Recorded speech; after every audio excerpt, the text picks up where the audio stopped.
Este programa tem apoio cultural da CNM, Confederação Nacional dos Metalúrgicos. Começa agora mais um Entrevistas no Café do Sindicato dos Bancários, no centro de São Paulo. E hoje a conversa é com o premiado físico brasileiro Ricardo Galvão. Ricardo Magnus Osório Galvão é mineiro do sul do estado, nascido em dezembro de 1947. O reconhecido cientista brasileiro é físico e engenheiro, professor titular do Instituto de Física da Universidade de São Paulo. Graduou-se em Engenharia de Telecomunicações pela Universidade Federal Fluminense em 1969. Obteve mestrado em Engenharia Elétrica pela Universidade Estadual de Campinas em 1972 e doutorado pelo Instituto de Tecnologia de Massachusetts em 1976. É membro da Academia Brasileira de Ciências, foi presidente da Sociedade Brasileira de Física, diretor do Centro Brasileiro de Pesquisas Físicas e do Instituto Nacional de Pesquisas Espaciais, o INPE, cargo que ocupou desde 2016. No início de agosto de 2019, foi exonerado depois que Jair Bolsonaro contestou levianamente dados científicos apresentados pelo INPE sobre monitoramento e desmatamento da Amazônia.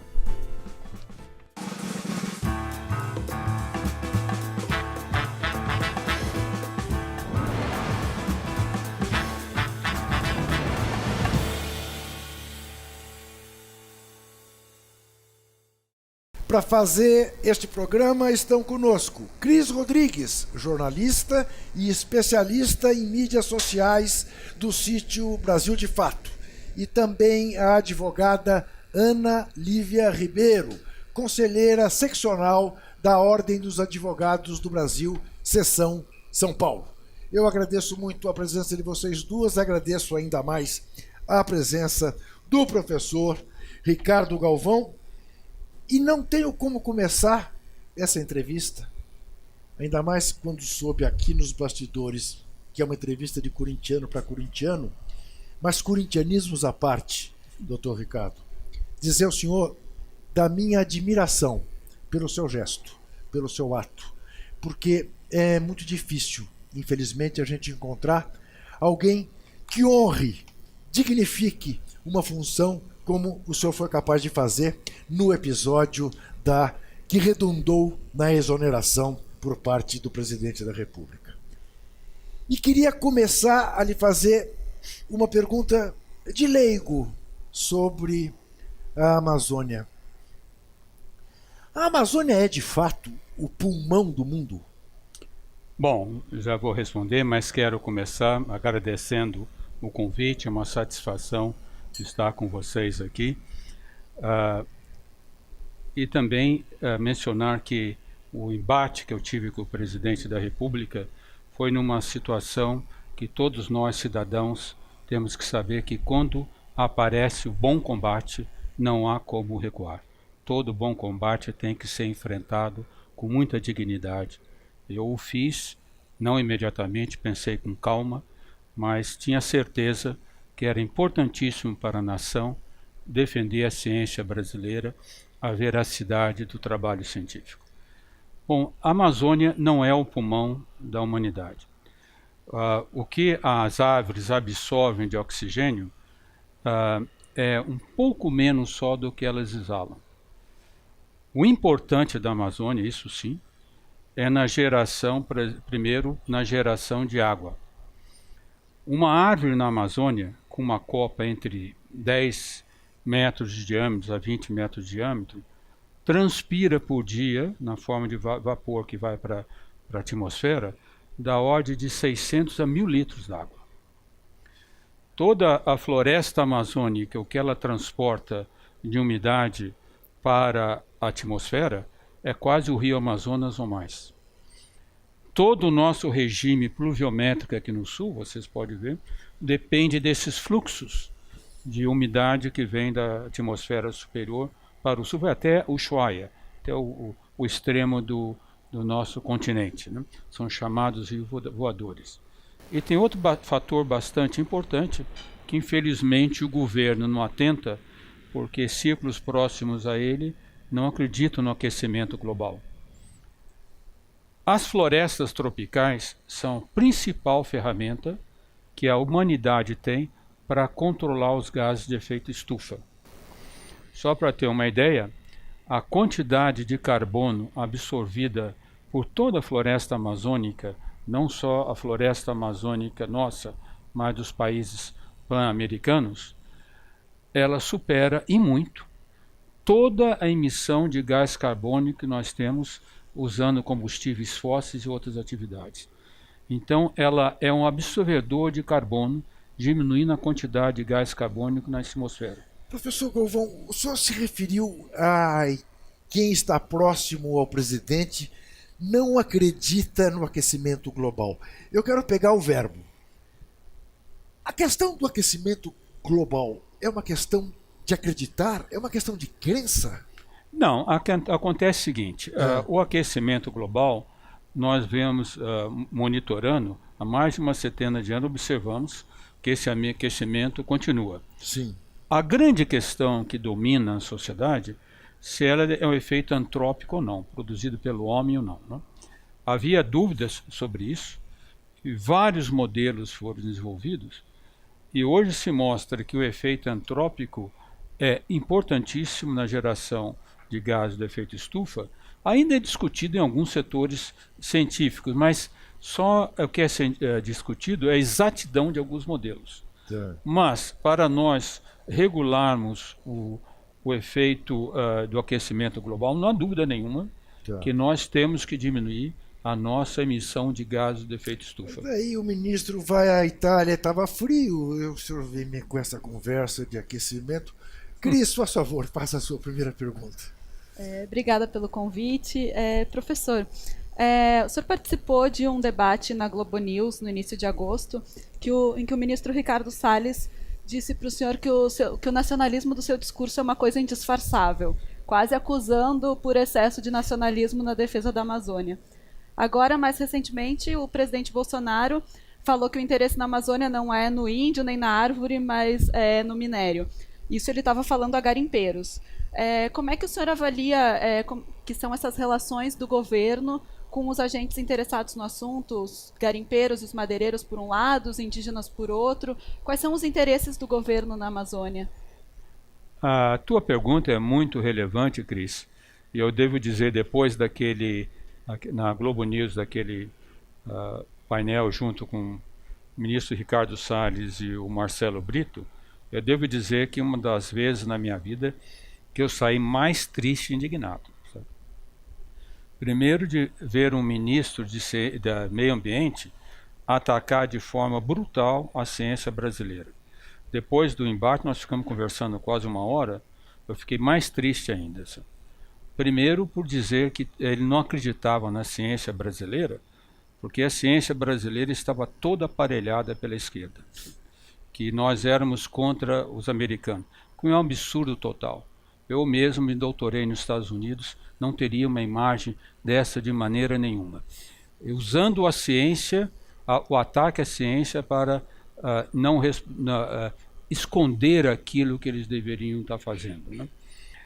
A outra coisa bastante importante que aconteceu lá é a maneira que ele dora as pílulas para esconder o que deveria ser feito.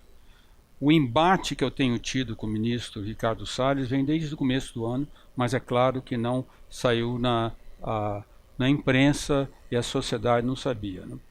Ele argumentava que era necessário comprar de uma empresa americana, ainda está tentando, comprar um sistema para substituir o sistema de alerta da Amazônia.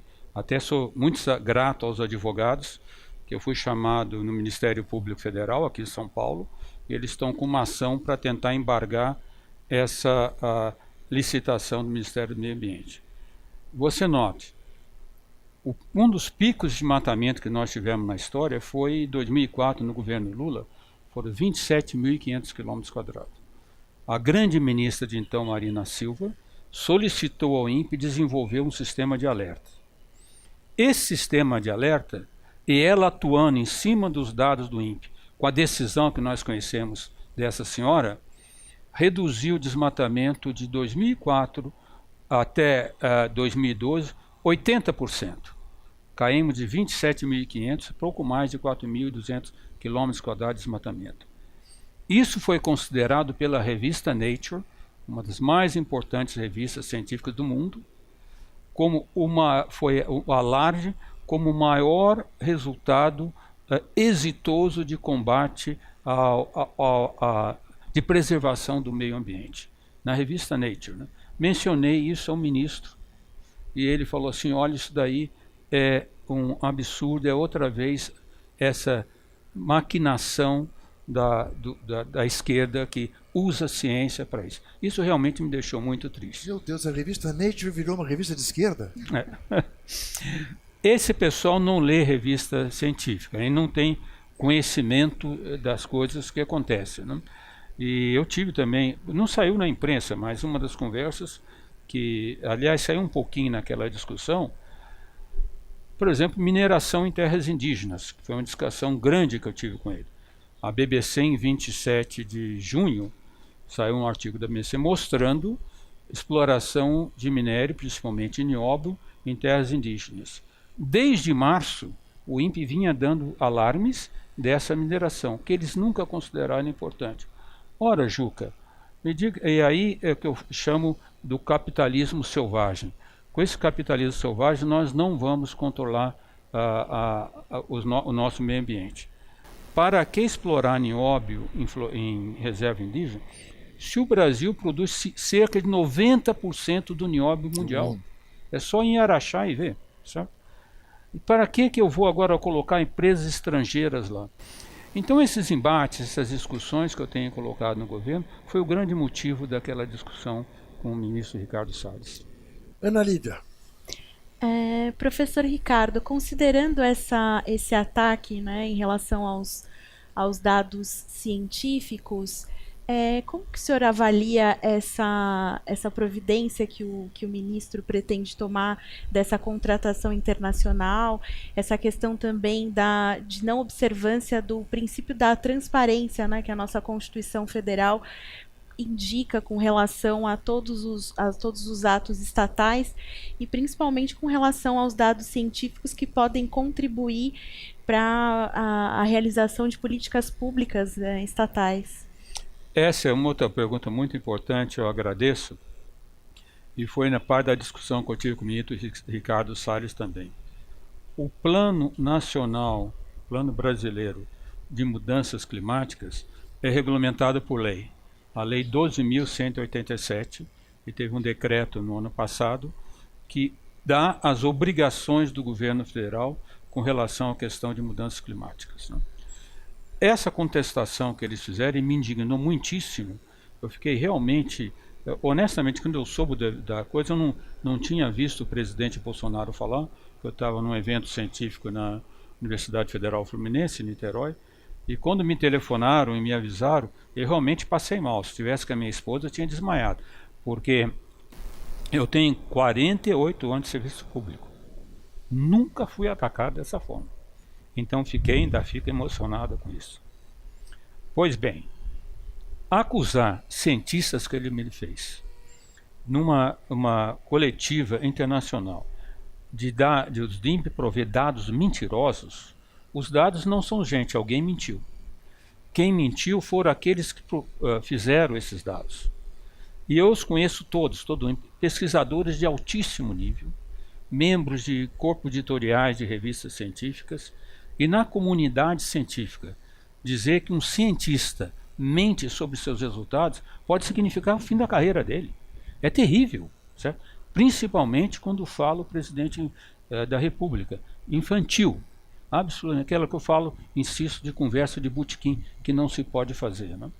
E ainda de me acusar de estar a serviço de um organismo internacional, né? Ser traidor da pátria. Ora, para a senhora ter uma ideia, só na reserva Yamanchim, no Pará, reserva um parque nacional, de abril a junho desse ano, o INPE deu mais de 15 alertas por dia de desmatamento, ao longo da estrada. Nenhuma ação do IBAMA. Antes do debate que eu tive com o ministro Sartre, mostrei a ele que a empresa que ele estava tentando contratar, a Planet, aliás, sem licitação por causa da minha fala, é que ele fez a licitação, estava dando dados, eu mostrei para ele dados de 26 de julho do ano passado, de junho do ano passado, uma região perto de Humaitá, que é uma das áreas mais desmatadas agora na Amazônia, que não tinha nem no nosso sistema, nem no sistema da Planet, nenhum desmatamento. E depois nós fomos prorrogando e mostrei agora nesse ano toda a área desmatada que estavam lá e que batia com a empresa Planet. Mas isso também não é porque o próprio IBAMA está sendo, de alguma maneira, desarticulado? Muito mais do que alguma maneira, eu vou deixar isso claramente. Tá. Mas só para concluir o jogo, o dado que eu dei para ele não se importou. Chegou em julho desse ano, 27 de julho, a área desmatada era mais de 200 hectares, aonde nós estamos mostrando, com as coordenadas e tudo. Certo? Nenhuma ação do IBAMA. E ele disse que não podia atuar porque não conseguia ver um pixel de 9 metros quadrados. Um absurdo total. É de uma infantilidade enorme, né? O IBAMA está sendo tremendamente desarticulado. Foi. Desde até esse governo, nós tínhamos um acordo de cooperação técnica com o IBAMA, sempre funcionou espetacularmente, que o prazo encerrou-se em novembro do ano passado.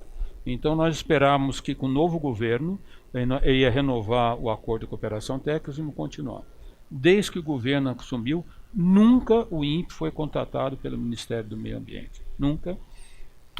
Praticamente todos os órgãos regionais do INPE, as chefias foram tiradas e não foram substituídas. Grande parte dos especialistas do INPE, do IBAMA, que eu falei INPE, mas IBAMA, grande parte dos especialistas do IBAMA, muitos deles formados no INPE que nós conhecemos, foram demitidos e não foram substituídos.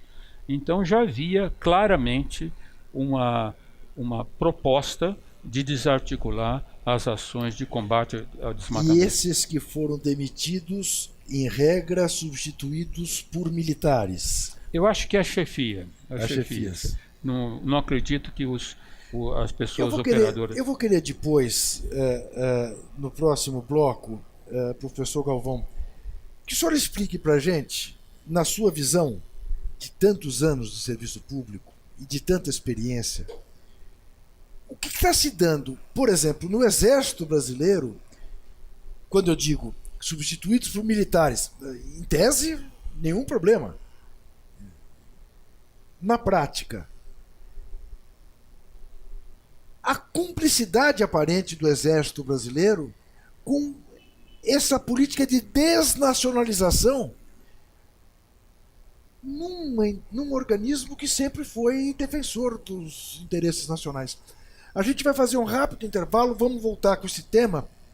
Antes eu quero sempre te lembrar, você que acompanha a TVT e quer ajudar a manter a TVT e a Rádio Brasil Atual no ar, para que você contribui com o nosso financiamento coletivo, a nossa vaquinha virtual. Acesse catarse.me/TVT e faça a sua assinatura, porque nós voltaremos em seguida. Até já.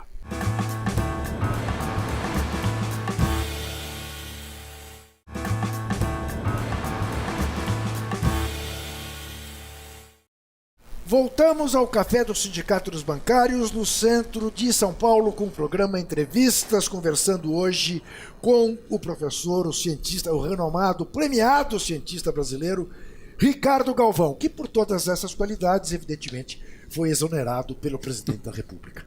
Então, eu gostaria de ouvi-lo em relação a essa questão, complementando a pergunta da Cris, sobre a questão de como é que fica o decantado nacionalismo do nosso exército, do nosso glorioso exército brasileiro.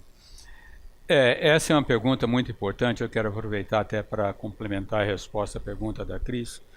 Isso é o que tem me desencantado muito nesse governo. Nós já temos idade de que vivemos durante o regime militar, né?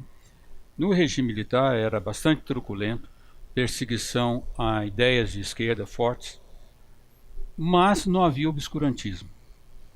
Isso que me preocupa muito agora. Inclusive o ponto levantado pela Cris É interessante que havia no governo militar uma ala do governo militar muito nacionalista. Criaram Nuclebras, Telebras, FINEP de apoio à pesquisa, organizaram o sistema de pós-graduação brasileiro e assim por diante. Tiveram coisa errada, mas nessa área não. Certo? Nesse governo, isso realmente me apavora. E fico preocupado porque tem um negacionismo muito grande. E nós temos um cenário diferente agora, Juca, que preocupa muitíssimo, que é a existência de redes sociais. As redes sociais permitem um imediatismo muito grande e contra-atacar resultados científicos que demoram um certo tempo para explicar, não é imediatismo que possa explicar. E eu não sei por que esse governo tem essa postura, mas é uma postura muito preocupante, que pode causar sérios problemas para o país. O Brasil teve, desde o final da década de 80 até o ano passado, um desenvolvimento científico enorme. Alcançamos um prestígio internacional enorme. E vemos agora o governo atacar isso. Eu tenho certeza no governo federal, pelas pessoas que eu conheço, que existem setores, principalmente os militares, que estão incômodos com isso.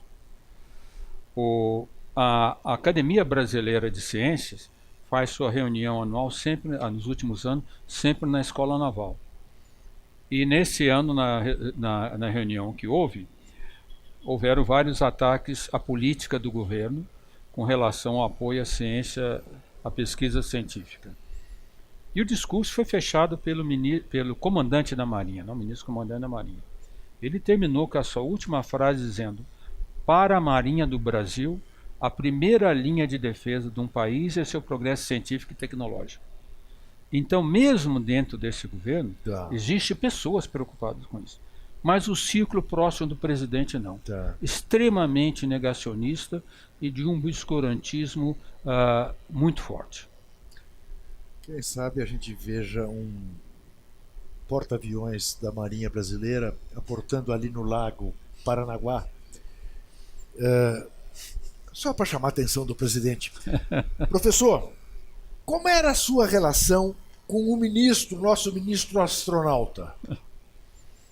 Essa pergunta era inevitável, né? Sem dúvida. É uma curiosidade geral, não?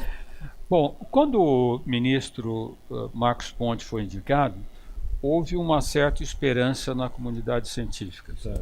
Porque ele, além de ser astronauta, ele é engenheiro formado pelo ITA, 7 anos de treinamento na NASA, já tinha passado pelo INPE, então certamente conhecia a área. Não é um cientista, nunca trabalhou em pesquisa científica, mas teve um treinamento que entende.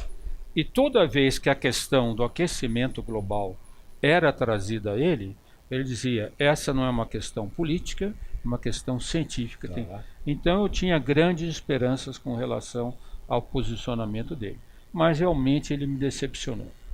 Decepcionou porque quando teve que firmar a posição, ele tinha pleno conhecimento dos dados do INPE, porque inclusive quando o general Heleno, no dia 2 de julho, deu uma entrevista à BBC, dizendo já que os dados do INPE eram manipulados, eu não fui à imprensa, eu enviei um ofício ao ministro Marcos Pontes, dizendo que aquele embate ia causar sérios problemas para o Brasil. Aliás, já tinha acontecido no governo Lula.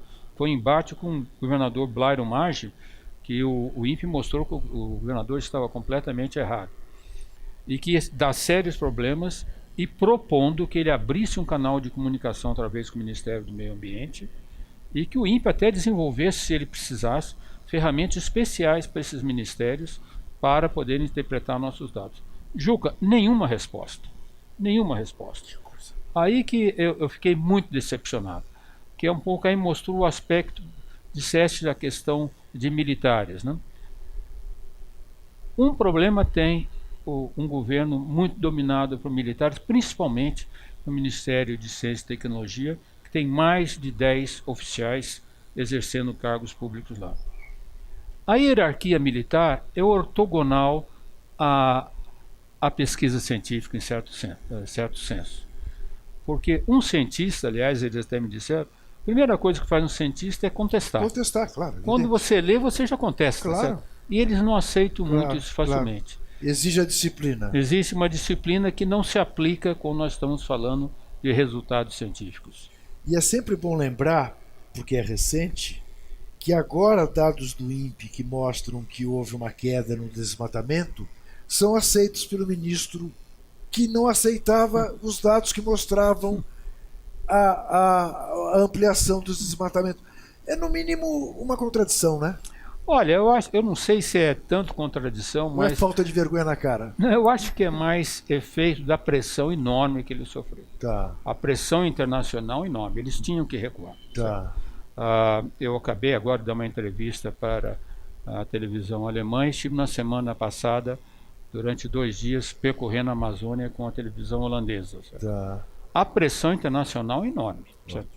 E também a pressão do que eu chamo do bom agronegócio.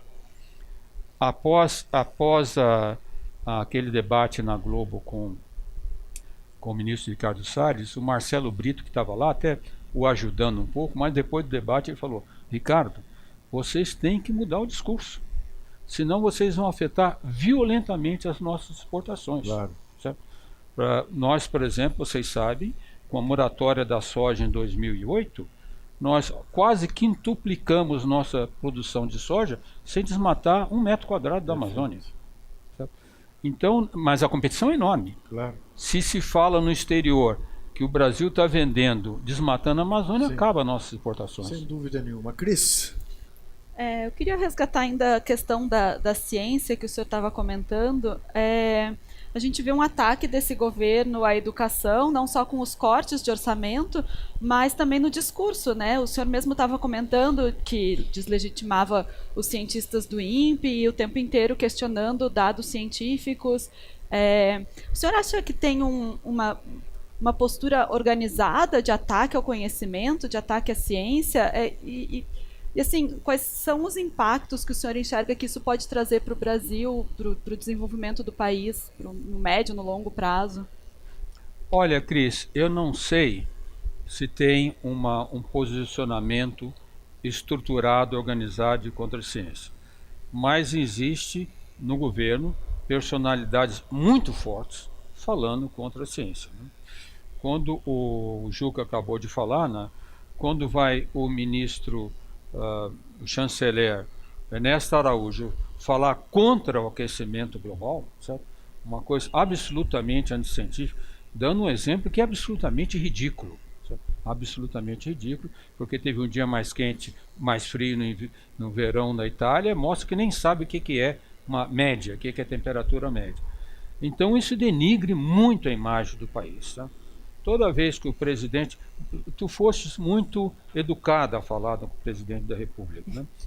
Eu falei que as árvores da Amazônia são importantíssimas para gerar água para toda a humanidade e também para o monitoramento dos gases do efeito estufa.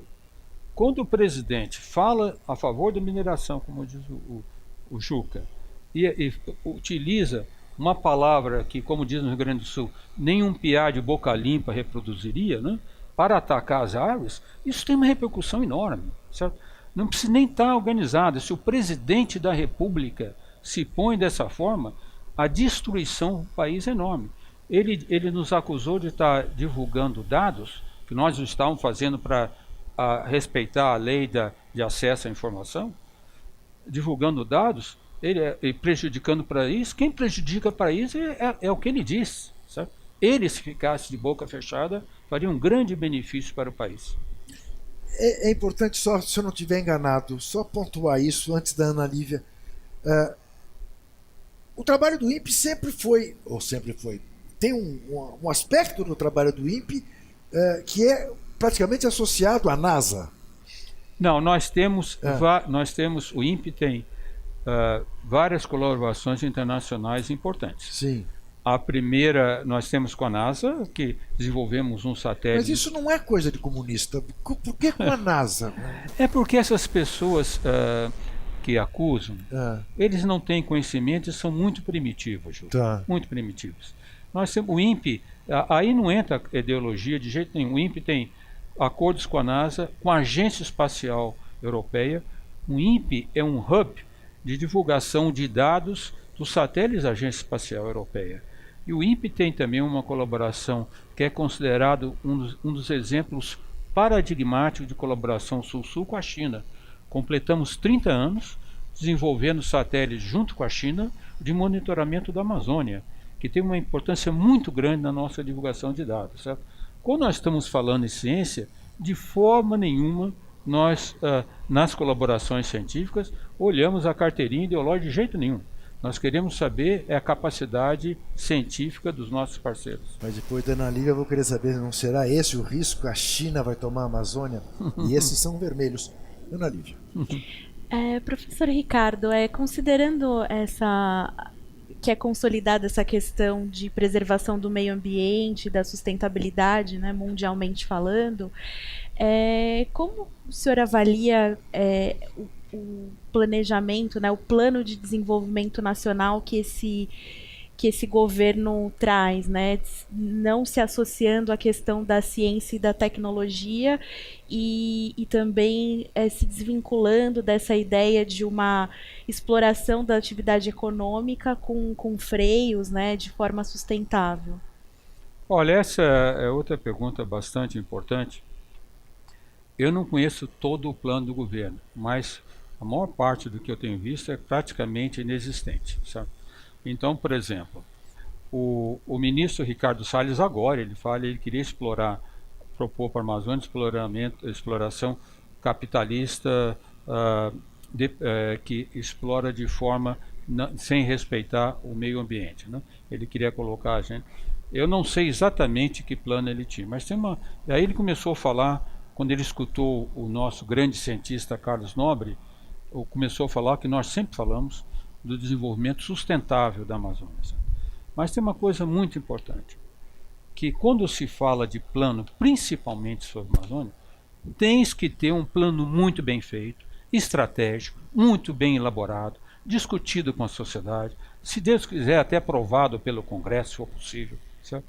Porque qualquer mensagem que se dá sem ter um plano definitivo, isso é uma luz verde para os matadores ilegais.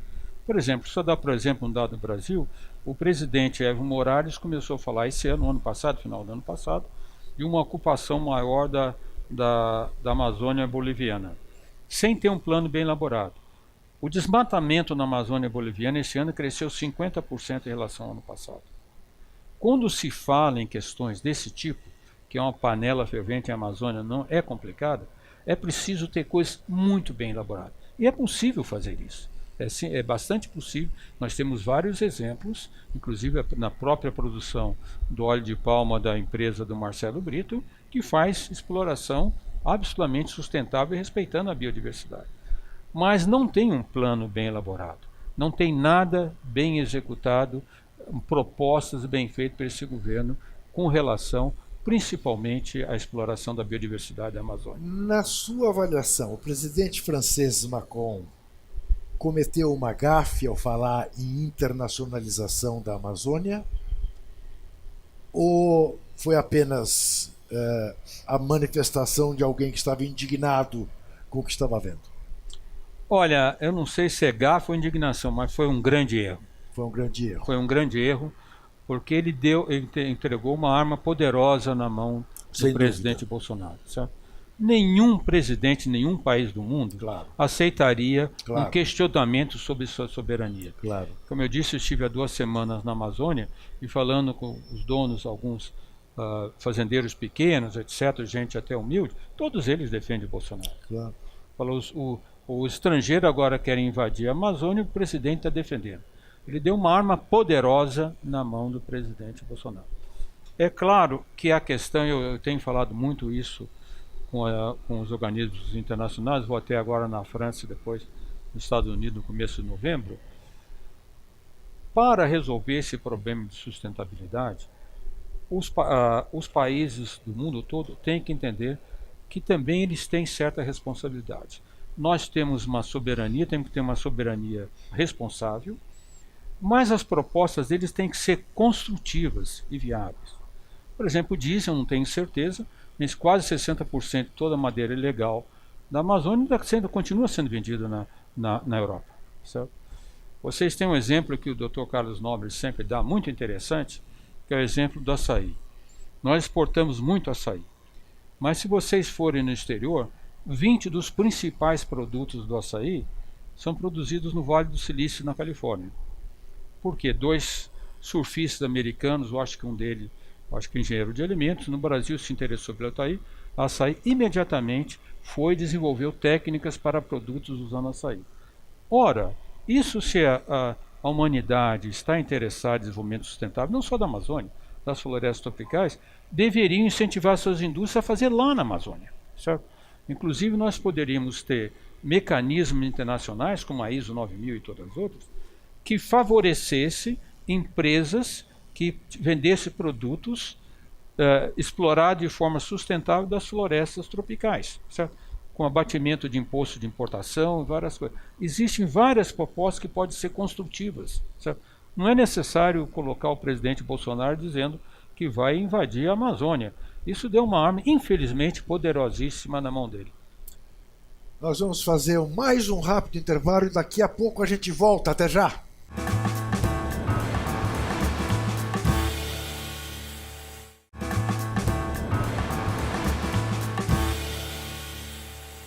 Voltamos ao Café do Sindicato dos Bancários do Centro de São Paulo com o programa Entrevistas, recebendo hoje o premiadíssimo cientista brasileiro Ricardo Galvão, ex-diretor do Instituto Nacional de Pesquisas Espaciais. E a próxima pergunta é da companheira Cris.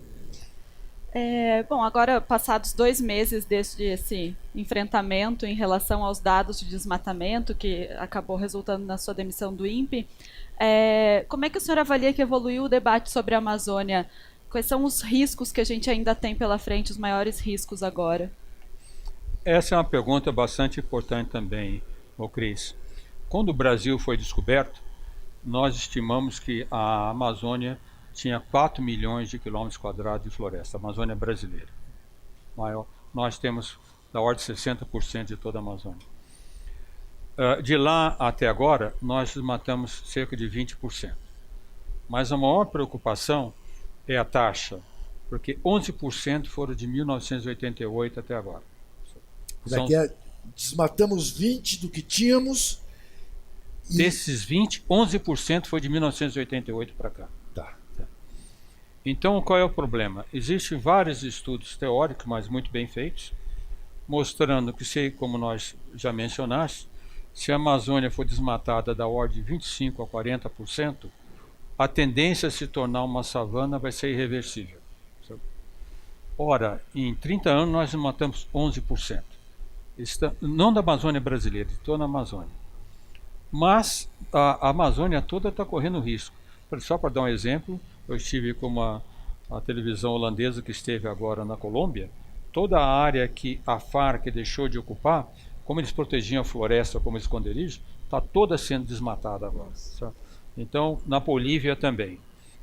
Então você veja, uma ação, a não ação do governo, ou pior, uma mensagem que não vai ter ações de fiscalização. Olha, em 10, 15 anos nós podemos atingir esse ponto de atingir esse limiar de tendência irreversível para a savana. O prejuízo para a humanidade será enorme. Prejuízo para nós, não só a biodiversidade, todo o nosso regime de chuva, a nossa agricultura, a geração de água, enorme. Nós não podemos de forma nenhuma brincar com isso, sabe? Então é um motivo que a sociedade tem que se mover. E eu aproveito para dar uma mensagem. Um colega meu perguntou se nós estamos de volta às trevas, né? Se referindo ao regime militar. E realmente, quando eu saí do debate com o ministro Ricardo Salles, eu estava desanimado e pensando que talvez estaríamos. Mas eu recebi várias mensagens naquela semana que me animaram. Eu falei, não, nós não estamos, e eu tenho em todas as apresentações que eu faço nas universidades, eu digo que nós não vamos voltar porque agora tanto a comunidade científica como a sociedade, ambos não se calarão. Nós saberemos reagir. E um aluno falou, professor, até aceito que a comunidade científica vai reagir. Mas será que a sociedade vai reagir? Cris, todos os dias quando eu pego o metrô, porque geralmente eu sou morar na casa do meu filho em Moema, eu vou de bicicleta numa das ciclovias do Haddad, eu vou até a USP, até a porta da minha sala, eu vou de bicicleta. Né? Mas quando não vou de bicicleta, eu vou de metrô. Todos os dias eu sou parado no metrô. As pessoas ou querem tirar fotos ou querem... Olha aqui, as pessoas reconhecem. Reconhecem. Ou dizem que eu disse aquilo que gostariam de ter dito. Mas o que mais me emocionou foi a questão de 3 semanas. Uma senhora, talvez quase uns 60 anos, me parou e falou... Eu pensei até que ela veio com o celular para tirar foto. Não, ela falou, professor, eu quero agradecer ao senhor. Porque, para mim, a Amazônia era um matinho no norte do país que não tinha nada a ver com a minha vida. Tudo isso que aconteceu e a sua reação me alertou, abriu meus olhos. Eu quero informar ao senhor que tanto no meu trabalho, como onde eu moro, próximo da minha paróquia, eu criei grupos de ação, estamos trabalhando nas redes sociais em defesa dos nossos biomas. Então você veja que a sociedade está reagindo muito bem. Professor, o que dizer a quem diz, tá bom, o mundo está preocupado com a Amazônia e tal, mas o mundo desmatou-se à vontade e agora vem cobrar da gente a parte que o mundo não fez. É claro que um erro não justifica o outro, isso é o óbvio. Mas que fundo de verdade tem este argumento? O fundo de verdade que tem é quase como nós sentássemos agora e fizéssemos com uma advogada presente, começar a criticar os espanhóis e os portugueses quando mataram o índio e conquistaram a América, há 500 anos atrás, com outra mentalidade. Morei muitos anos na Europa e todos nós sabemos, até nos Estados Unidos, que o desmatamento que ocorreu lá quase começou com a imigração do homem da África para a Europa. Quase começou naquela época, há muito tempo atrás. Né? E não é verdade que está prorrogando o desmatamento, porque a recuperação está sendo grande. E o problema importante é que essa questão do aquecimento global, ela é completamente democrática. Todos nós vamos morrer. Eles e nós. Certo? Se nós sofremos o problema seríssimo do aquecimento global. Então é verdade que nós temos soberania sobre a Amazônia, mas temos uma responsabilidade enorme. Claro. E não podemos fugir dessa responsabilidade. Claro. E a humanidade não pode fugir dessa responsabilidade. É um argumento de criança, Gilberto. Infantil. Aliás, o professor Galvão fez uma hora no primeiro bloco uma referência à infantilidade de certos membros do governo.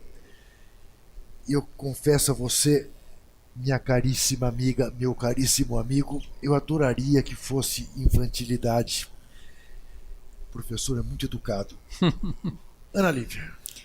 Professor, considerando que é possível judicializar algumas dessas medidas, né, que estão sendo tomadas pelo governo por desrespeito à Constituição ou legislação específica, como que o senhor vê essa possibilidade que já colocou dessa articulação que está existindo entre a comunidade científica e a sociedade civil?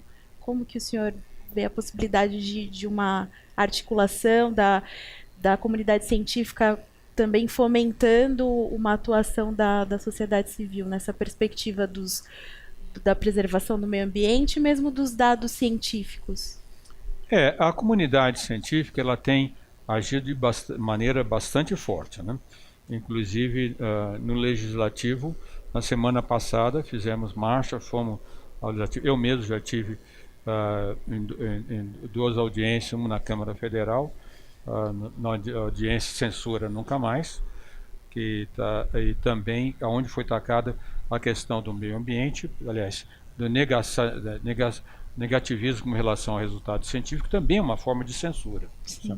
Estive também no Senado Federal com nessa comissão do questão do aquecimento global, e a sociedade científica tem atuado muito fortemente, mas junto aos nossos representantes.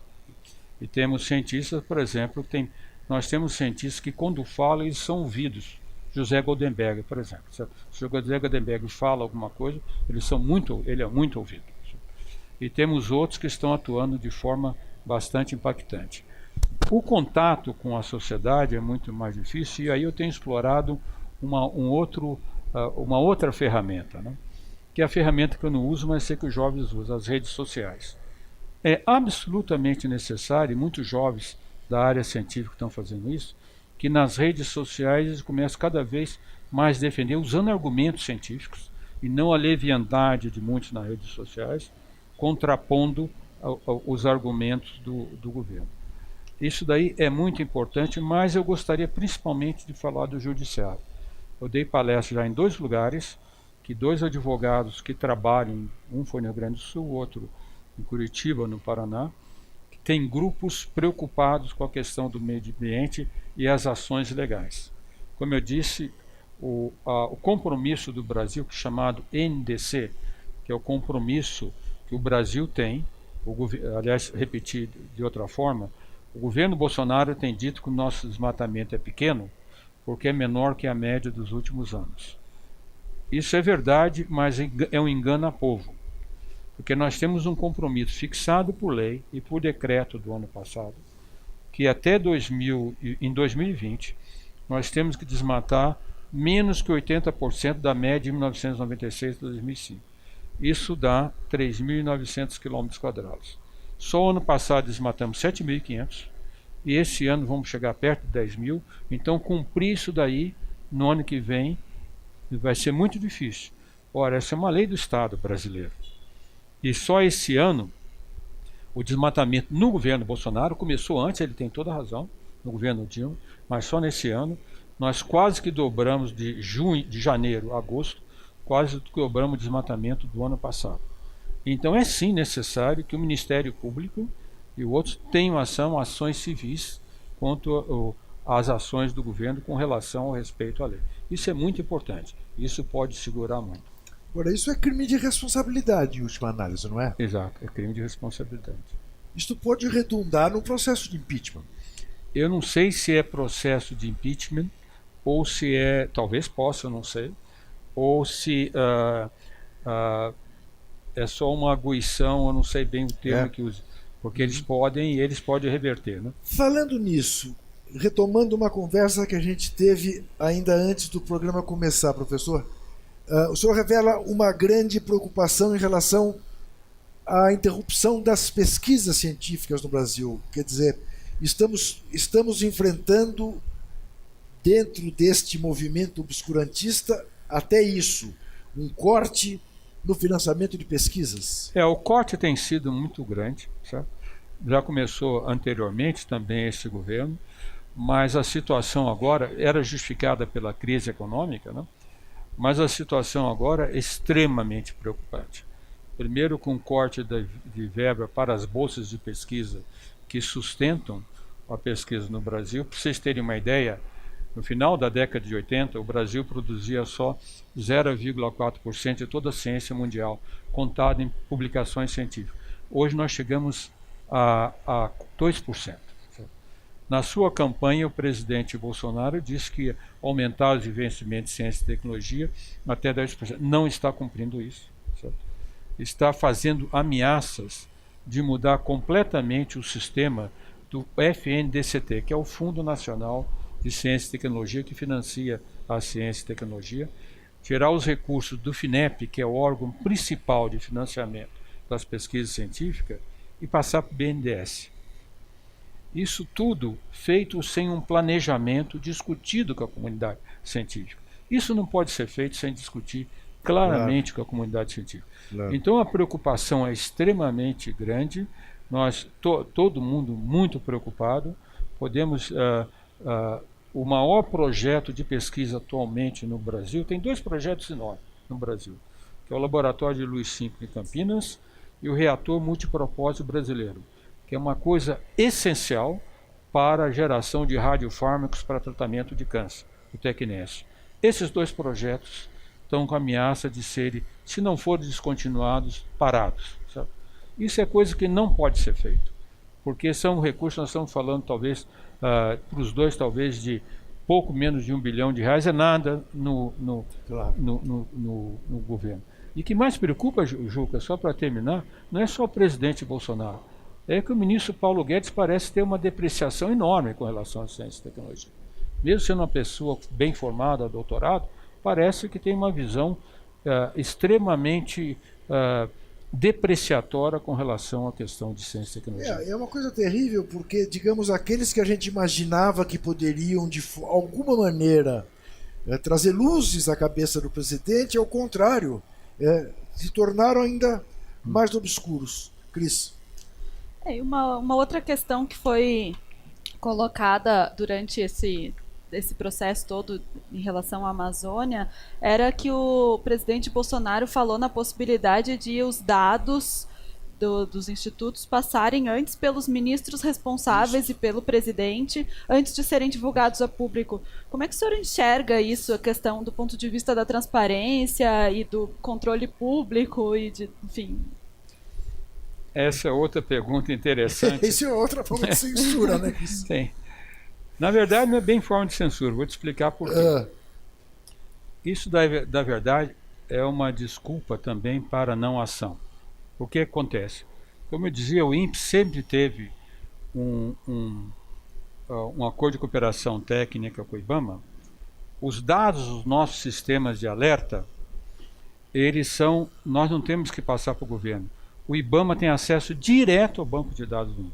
Ele vai lá todos os dias e tem o que tem lá. Certo? Os dados vão diretamente para o IBAMA. Sempre foi assim, sempre agiu assim. Não precisa do INPE passar os dados ou não.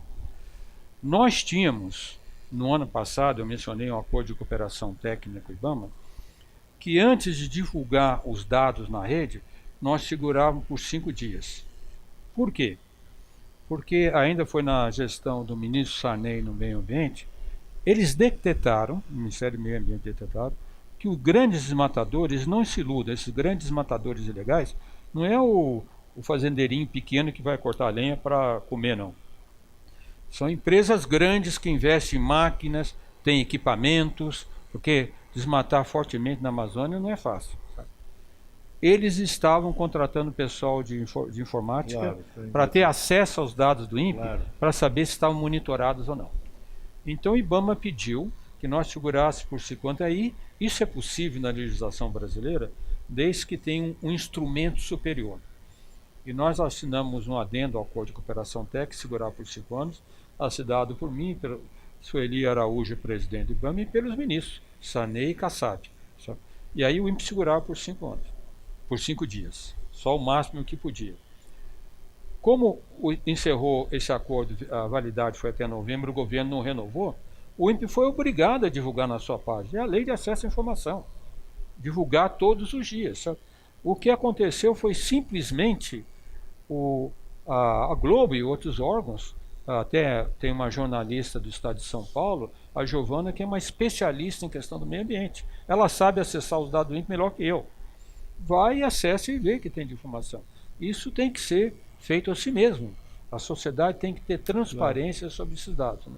Então ele dizer que tinha que segurar é uma besteira danada para não ser peso de calça curta. O presidente Bolsonaro, para não ser pego de calças curtas, só não falar para a imprensa, ele não é pego de calças curtas. Ou não vestir as calças curtas todos os dias, 24 horas por dia.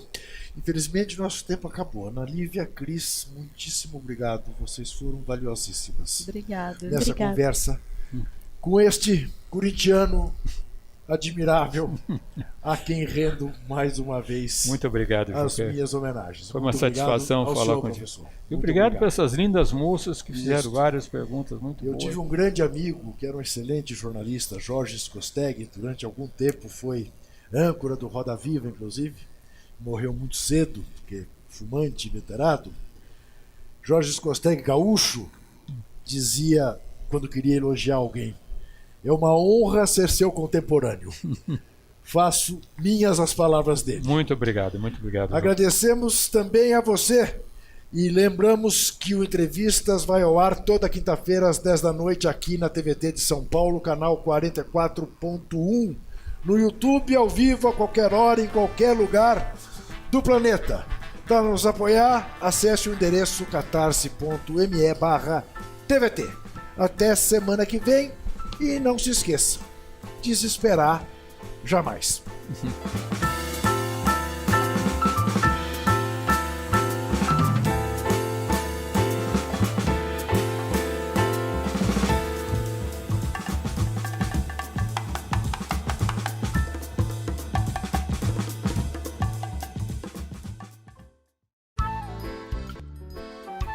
Este programa tem apoio cultural da CNM, Confederação Nacional dos Metalúrgicos.